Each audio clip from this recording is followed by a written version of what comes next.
Hi everyone. Let's see some terms, introductory terms of the topic metallurgy. In the different classes, the topic metals and non-metals is get taught, and the extension of the topic metals and non-metals is nothing but the metallurgy. Okay.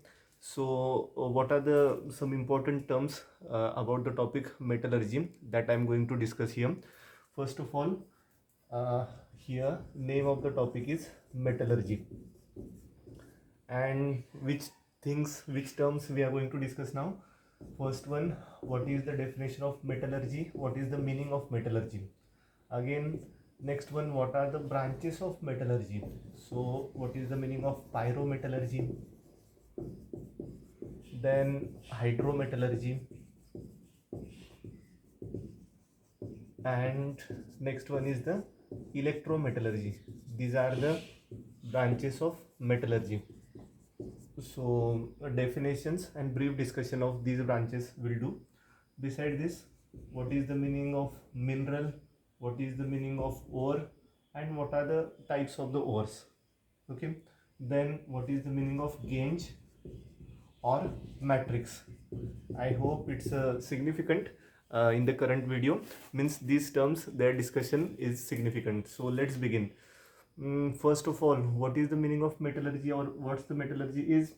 Metallurgy is the branch of chemistry which deals with the study of extraction of metals from its ore and making its use for the sake of human being.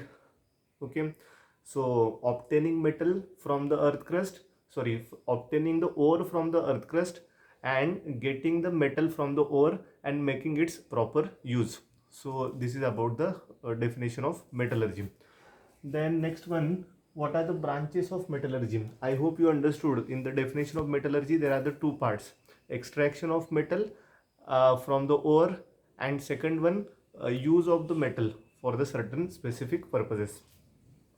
Then, what are the branches of metallurgy? Pyrometallurgy, hydrometallurgy, electrometallurgy. These are the branches of metallurgy. Pyrometallurgy is the branch of metallurgy which is get applied for obtaining moderately reactive metals. In case of the pyrometallurgy, metallic ore, metallic ore is heated to very high temperature in presence of certain specific reducing agent. So metallic ore, now actually we are going to see the definition of ore here, but let me tell you now that metal exists along with the some other elements. Say for example iron. In nature, how naturally the iron occurs? Iron occurs in the form of hematite ore Fe2O3, magnetite ore Fe3O4, limonite Fe2O3 hematite. Let me write here: hematite, magnetite, limonite, iron pyrite, siderite or spathic iron. So hematite Fe2O3, magnetite Fe3O4, limonite Fe2O3, twice of Fe2O3, thrice of H2O, iron pyrite FeS2, siderite or spathic iron, that is FeCO3. So in nature, iron exists either along with oxygen. In most of the cases, it exists along with the oxygen. Sometimes along with sulfur, sometimes along with the carbon also, or carbonate group iron exists. So these are the so from these one we can obtain the iron. Okay, especially mostly whatever iron we obtain, it is obtained from the hematite ore Fe2O3. So hematite is the ore. I hope you understood. So ore means what? The metal occurs in nature, and that form of the metal from which we can obtain the metal which is economically profitable. Okay, so that is the ore. We'll discuss here in detail. What about the pyrometallurgy? Pyrometallurgy is nothing but the branch of metallurgy which deals with the extraction of moderately reactive metals. Okay, we know that in the reactivity series of metals there are highly reactive metals like cesium, potassium, sodium, calcium, magnesium. There are some moderately reactive metals: aluminium, zinc, iron, tin, lead, and here lastly we have the elements like copper, silver, gold and platinum and so on.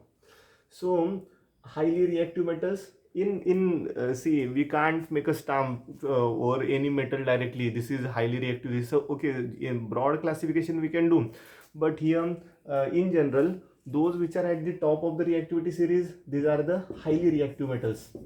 Those which are at the bottom of the reactivity series, these are the less reactive, and those which are in between or at the middle part, in general we call them as a moderately reactive metals.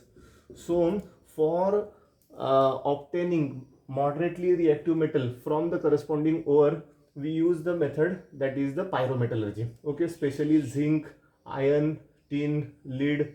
Okay, these metals we obtain. Very widely used branch of metallurgy, that is nothing but the pyrometallurgy. You understood that metallic ore is to be heated to high temperature along with a certain suitable reducing agent. I'll give example. Suppose Fe2O3 hematite ore we have, and we want the iron only, isn't it? So how we can obtain? We should treat that hematite ore along with the carbon, and we carry out this reaction in the blast furnace. That carbon get converted into the carbon monoxide. This carbon monoxide act as a reducing agent. The reducing agent means what? The substance which bring the reduction of the another species. Here hematite ore we have, and this carbon monoxide take out the oxygen from this hematite ore. So here we are getting twice of Fe plus twice of CO2. So oxygen is get removed from the hematite ore, and we are getting here the Fe. So like that, at a very high temperature, about 950 degrees Celsius temperature, this reaction is get carried out. So at a high temperature, the ore is heated in presence of certain reducing agent to obtain the moderately reactive metal. That is the that is about the pyrometallurgy. Then next one, what about the hydrometallurgy? Hydrometallurgy is the branch of metallurgy which is useful to obtain the less reactive metals from their aqueous solutions. Say for example silver, gold, platinum. Okay, generally these metals have tendency to occur either mostly in their native form, means as it is in nature there may be a silver, gold, platinum as it is, and in some cases silver occurs along with the sulfur, that is Ag2S argentite, Au2S aurite. Okay, in that form also it may occur. So hydrometallurgy means what? That ore, say for example Ag2S, that is argentite ore. Along with this argentite ore there are some impurities. Then that ore of the less reactive metal is to be dissolved in a cyanide solution, aqueous cyanide solution. Okay, so what will happen? The impurities and that ore we are putting in the cyanide solution. The cyanide, aqueous cyanide solution, selectively the solvent is chosen. Now in this case, the selectively the Ag2S is get dissolved in the aqueous cyanide solution, and the impurities are not get dissolved. Impurities remains in the solid form. Now what we are obtaining? Can you tell me? Here we have the aqueous cyanide solution, and now this silver ore is get dissolved in it. Means we have the aqueous silver solution. And again what we are doing, we are putting here the highly reactive metal like a zinc or magnesium, and as we know zinc is more reactive than the silver. Okay, magnesium is more reactive than the silver. More reactive metal displaces the less reactive metal. So this zinc or magnesium rod, it is going to displace the silver ions from the solution. Is it clear? So what will happen? That silver which is there in aqueous form, that silver will get precipitated out. Okay, it will get solidified, and we will obtain the solid silver. So hydrometallurgy is applicable for the obtaining less reactive metals. And how we obtain? Hydro means hydro related to the water, aqueous solution. Okay, and from that aqueous solution we are obtaining the corresponding metal. Now next one is the electrometallurgy. Electrometallurgy is the branch of metallurgy which deals with the extraction of highly reactive metals. Here we have cesium, potassium, sodium, okay, even aluminium also, highly reactive metals. So ores of these highly reactive metals, say for example that NaCl, sodium chloride. So melting point of the sodium chloride is 801 degrees Celsius. Molten sodium chloride we should take here, and we should keep here the graphite electrodes.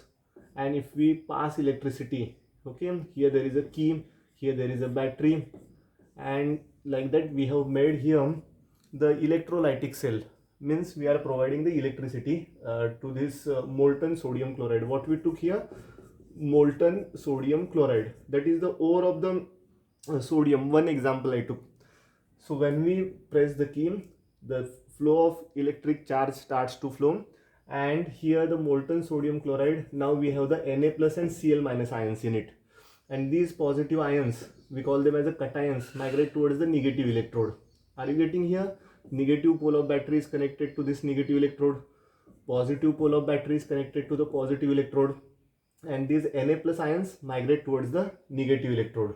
So here we'll get Na plus electron. Here we are getting the sodium. So in this way the sodium will get deposited, silvery white colored sodium will get deposited over the cathode. Okay, cations migrate towards the cathode, don't forget. And here at the anode, what is going to happen? We have the chloride ions, and these chloride ions will go towards the negative ions, will move towards the positive electrode. So here there will be a formation of chlorine, we call it as a primary process. One chloride ion is get oxidized, okay, to form the atomic chlorine, nascent chlorine. And next step, what will happen? Such a two chlorine atoms which are formed at the anode combine together to form the chlorine molecule. Okay, so in this way we are getting the sodium and chlorine separately. Our main focus is what is the meaning of electrometallurgy. So electrometallurgy is nothing but the highly reactive metal, their ore are from their ore, when they get electrolyzed, then we are obtaining the corresponding highly reactive metal like a sodium, potassium, aluminium. Okay, so this is about the branches of metallurgy. What is the mineral? Okay, mineral is nothing but the naturally occurring substance which contains metal either in pure form or in naturally occurring substance contains metal either in native state or in combined state is called as the mineral. Say for example, we have the copper. Copper exists in nature in the form of copper pyrite CuFeS2 or cuprite Cu2O. Okay, or it exists in the form of CuCO3 CuOH twice. Okay, so copper exists in some of these forms. Now that all these are the minerals of the copper. Are you getting how copper exists in nature? Copper exists either in copper pyrite, that is chalcopyrite, cuprite, okay, or copper glance is also there, Cu2S, or this is malachite. So all these are the minerals in which naturally the copper exists. Now next definition is ore. Ore means what? Amongst all these forms of the copper, whatever copper we obtain practically, so most of the copper we obtain from this copper pyrite, that is also called as the chalcopyrite. So chalcopyrite is the ore. Are you understanding? Here mineral from which metal can be extracted economically, so it's economically profitable to obtain the copper from the copper pyrite, so that's why it's a ore of the copper. Okay, so mineral from which metal can be obtained economically, that is known as the ore. So that's why one famous statement is there: all ores are minerals, but all minerals are not ores. Okay, say for example, in one school there are the students of 8th, 9th and 10th class. Okay, so we may say 8th class students are the students of school. Okay, but we can't say all students of the school are the 8th class student. No, it's not true. In the same way, all ores are minerals, but all minerals are not ores. Okay, in the previous example of that ores of iron, hematite, magnetite, limonite, amongst that about 80% iron we obtain, that is obtained from the hematite ore. Okay, so that's why it's a hematite is the ore, and many remaining them generally we call them as a minerals. Okay, and gangue and matrix. Gangue or matrix, what the gangue or matrix is nothing but the impurities, earthy, sandy, rocky, unwanted impurities associated along with the metallic part of the ore is called as the gangue or matrix. For example, from the earth crust, okay, we are obtaining the hematite ore, Fe2O3 we are obtaining, but Fe2O3 is not kept as it is for us, isn't it? Along with the Fe2O3, soil, sand, rock and many unnecessary things are also come out. So whatever the unnecessary things are there along with the metallic part of ore, we call them as a gangue or matrix. So here That's the gangue or matrix. Let me give one small brief example, then we'll stop here about the gangue or matrix. Let's see. It's interesting to know that there are the different ways to obtain the to remove the gangue or matrix, that is known as the concentration. Here in chemistry, in metallurgy, what is the meaning of concentration? Concentration of ore.